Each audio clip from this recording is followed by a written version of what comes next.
Assalamualaikum warahmatullahi wabarakatuh. Alhamdulillahirrahmanirrahim. Nahmaduhu wa nusalli wa nusallimu ala rasulil karim. Alhamdulillah setelah sekian lama saya absen karena beredar mudah-mudahan di lingkaran Allah. Hari ini El Kalam hadir kembali untuk menjawab seputar permasalahan yang masuk berkaitan dengan lembaga kajian dan konsultasi mengenai Islam. Dan sudah berapa banyak yang masuk dan kita perlu mengilmui karena kenyataannya al-ilmu imamul amal. Ilmu itu adalah guidance dan panduan amal. Sebaik apapun perbuatan itu kalau tidak disertai dengan dasar ilmu ternyata tidak akan diterima. Serajin apapun kita sholat kalau nggak sesuai dengan syariat dan ilmunya tidak akan diterima. Rajin banget pemirsa El Kalam itu, wah luar biasa. Tahajud itu sehari 5 kali, pagi tahajud, siang tahajud, sore tahajud, nggak diterima karena nggak sesuai dengan ilmu. Demikian juga, luar biasa, saking rajinnya jam 10 dari zuhur, jam 11 sudah asar, rajin banget. Padahal orang Indonesia jam 10 zuhur. Maka tidak diterimanya karena memang tidak bersesuaian dengan ilmu yang ada. Maka hari ini kita akan mengkaji betapa fadilah ilmu itu begitu rupa supaya menjadi pengetahuan kita bersama, karena akidah itu saja juga dikuatkan dengan ilmu. Hari ini sudah banyak pertanyaan yang masuk, di antaranya adalah bagaimana bakti pada orang tua, birrul walidain. Tentu bagaimana kalau sudah meninggal ataupun masih hidup. Akan kita bahas, akan detail tentang bagaimana birrul walidain, apa amalan-amalan anak kepada orang tua. Ini penting karena ini menjadi jalan surgawi dan ridhonya Allah bahkan dititipkan pada ridho orang tua, murkanya Allah pada murkanya orang tua. Kita bahas dulu tadi di antara ayat yang sudah disebutkan oleh Ustaz Wijayanto, yaitu surat Al-Isra ayat 23-24, di mana Allah Subhanahu wa taala berfirman, wa qadha rabbuka alla ta'budu illa iyyah wa bil walidaini ihsana. Ya. Ada beberapa poin yang ingin saya sampaikan di sini dari Imam Al-Qurtubi di dalam kitabnya Al-Jami' li Ahkamil Quran. Yang pertama yang perlu kita perhatikan adalah di sini Allah menggunakan kata kerja qadha yang artinya mewajibkan. Yang artinya nanti hukum-hukum yang disebutkan di sini itu bobotnya adalah kewajiban. Sehingga kewajiban itu apabila segala perkara yang apabila ditinggalkan maka kita akan mendapatkan konsekuensinya, ya, baik itu dosa atau mungkin yang lain. Baik. Nah, yang berkaitan dengan orang tua adalah tidak mencela mereka. Mana ada orang kok mengolok-olok orang tuanya? Ada. Bagaimana itu dijelaskan oleh Nabi Muhammad SAW? Na'am yasubur rajulu abar rajuli fayasubu abahu. Ya. Maksudnya kita tidak boleh mengolok-olok orang tua kita adalah jangan mengolok-olok orang tua dari orang lain. Kenapa? Karena ketika kita mengolok-olok orang tua mereka, maka mereka akan mengolok-olok orang tua kita. Ya, ini yang maksudnya adalah larangan mengolok-olok orang tua kita. Jangan, pertama, di sini beliau menyebutkan jangan mengolok-olok orang tua orang lain. Kemudian poin yang kedua di sini beliau sebutkan wajib bagi anak untuk menaati perintah-perintah orang tua apapun itu selama bukan maksiat. Dari tafsiran ayat ini juga Imam Qurtubi menyebutkan kebaikan ataupun bakti anak kepada orang tua itu tidak terbatas agama. Maksudnya kalau orang tuanya berbeda agama pun, ya, itu mereka orang tua yang apabila anak berbeda agama dengan orang tua masih berhak mendapatkan bakti dari anak.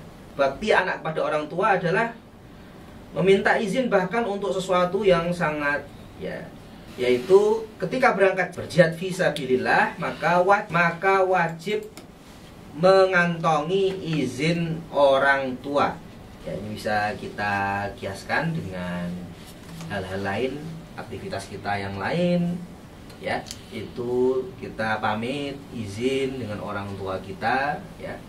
Jihad saja harus izin orang tua, ya, apalagi yang lain. Saya pikir ini bagian dari sekian banyak bentuk-bentuk birrul walidain, karena dalam catatan sebetulnya namanya baik itu tidak hanya secara perilaku fisik, tapi juga nanti mendoakannya, karena nanti kaitan dengan jariah itu.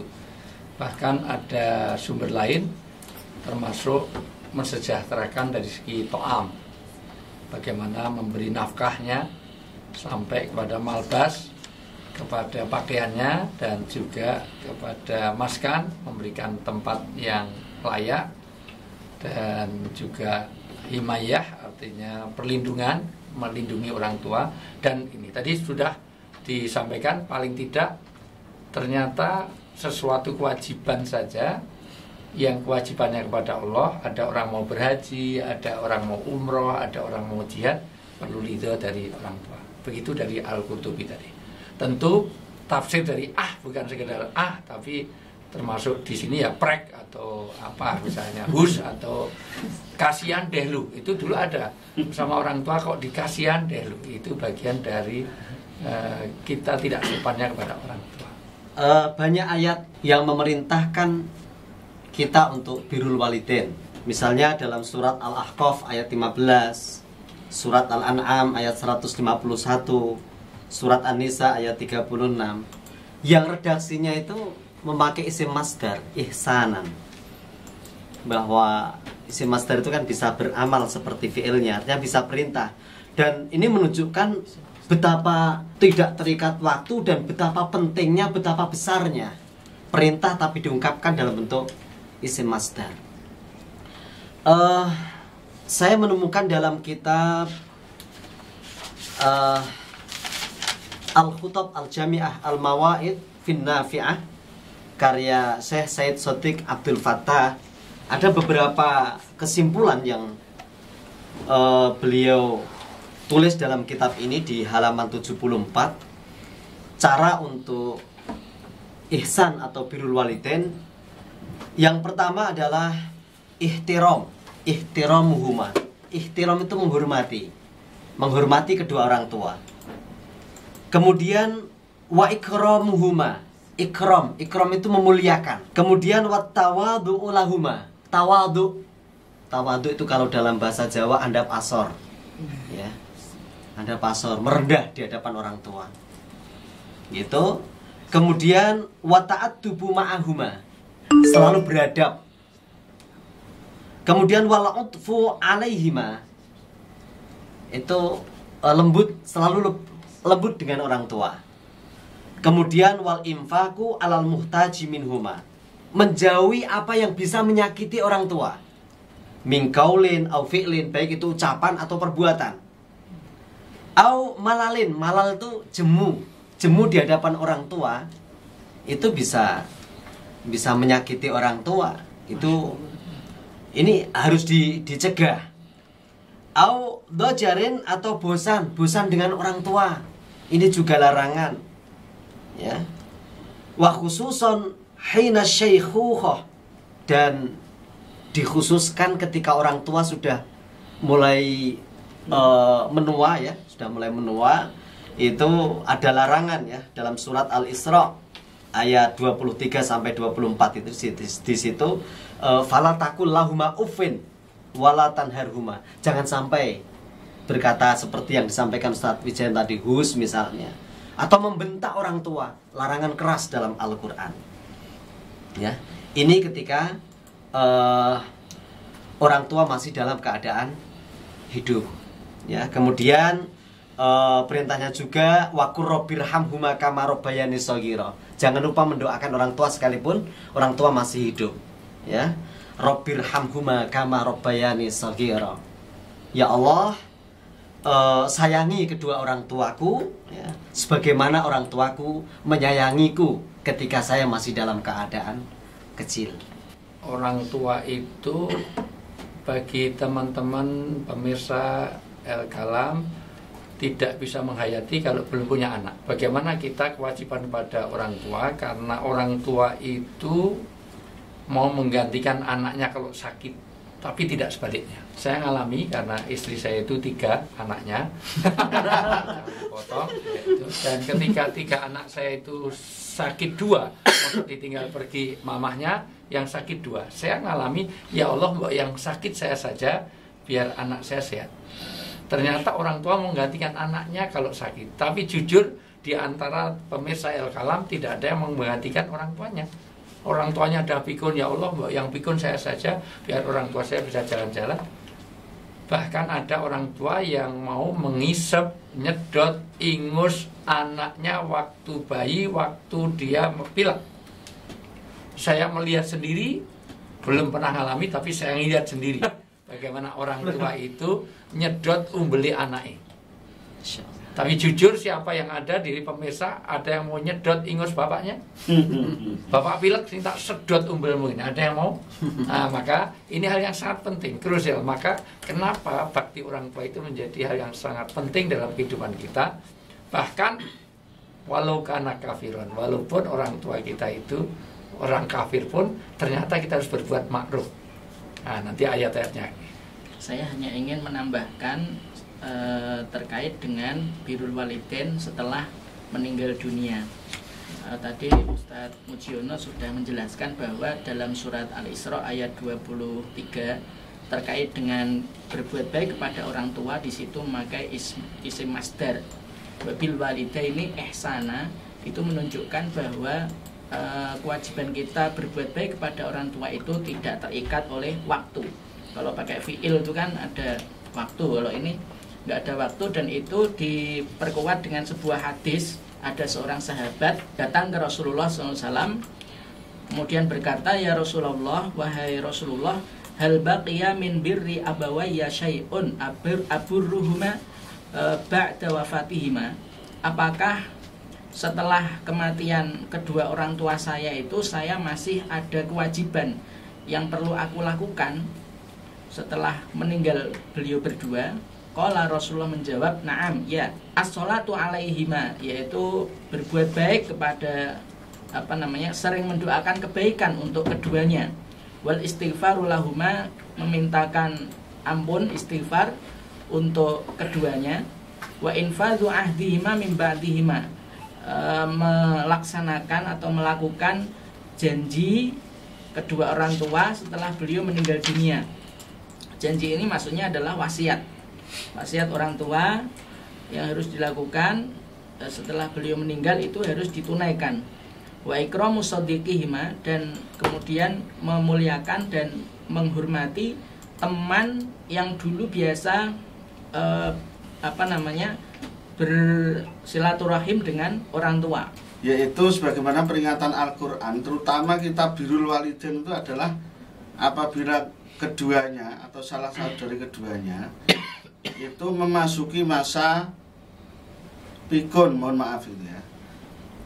Nah, ini banyak sekali kasus-kasus kita lihat di tengah-tengah kaum muslimin ya, melanggar birrul walidain ini justru ketika kedua orang tua itu sudah memasuki masa pikun.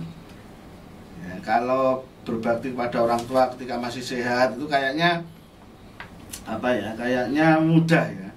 Tapi yang justru sulit dan banyak terjadi kasus itu adalah ketika orang tua ini memasuki masa pikun. Ya, ini yang kadang membuat kita kurang sabar gitu ya. Ketika masuk masa pikun itu kembali lagi seperti pikiran anak-anak. Maka kita harus membayangkan ketika kita masih anak-anak. Kalau ketika kita masih anak-anak, ya mohon maaf, ketika kita ngompol, orang tua pasti tidak akan marah ya. Justru malah senang gitu ya, mengganti celana atau pakaian kita dengan hati yang ringan, dengan hati yang senang. Maka kita pun harus memperlakukan keduanya seperti itu. Ini yang sangat sulit ya. Yaitu ketika kedua orang tua sudah memasuki masa tua, masa pikun, kita harus bersabar sebagaimana kedua orang tua kita sabar menghadapi perilaku kita waktu kita kecil. Itulah ujian yang sebenarnya. Kita termasuk anak yang birrul walidain, ataukah uququl walidain. Maka di sana harus ada stressing yang sangat kuat di sana, dan kita harus sangat berhati-hati dan harus kita jadikan catatan yang berat ya, bahwa ujian sebenarnya nanti di situ. Begitu Ustaz barangkali. Ya, ini saya pikir 3 kali pertemuan pun kaitan dengan birrul walidain itu karena ternyata banyak ayat hadis yang bicara tentang nanti pintu rezeki saja itu diantaranya dengan birrul walidain. Maka kalau rezeki kita nggak beres, koreksi kembali. Dan ternyata tidak ada sejarah di dunia ini orang sukses, orang yang durhaka pada orang tua. Jadi cerita Malin Kundang, cerita yang macam-macam itu inspiratif, memang bukan dari hadis, tetapi memang tidak ada sejarahnya orang sukses, orang yang durhaka pada orang tua. Kelapangan rezeki saja juga pintunya nanti salah satunya adalah dengan birrul walidain. Mungkin menambahkan jika kita komparasikan antara ayah dan ibu, ya. Jika ini diterangkan di hadis Muslim, di Sahih Muslim disebutkan bahwasanya Rasulullah pernah ditanya siapa orang yang paling berhak dihormati mungkin atau kita berbuat baik kepadanya. Disebutkan yang pertama adalah ibumu, kemudian ibumu, kemudian ibumu, baru ayahmu. Ini menunjukkan bahwasanya antara kedua-duanya memang pada prinsipnya kita harus seimbang, sama-sama saling menghormati. Cuman ketika ada pilihan kita harus lebih menghormati yang mana,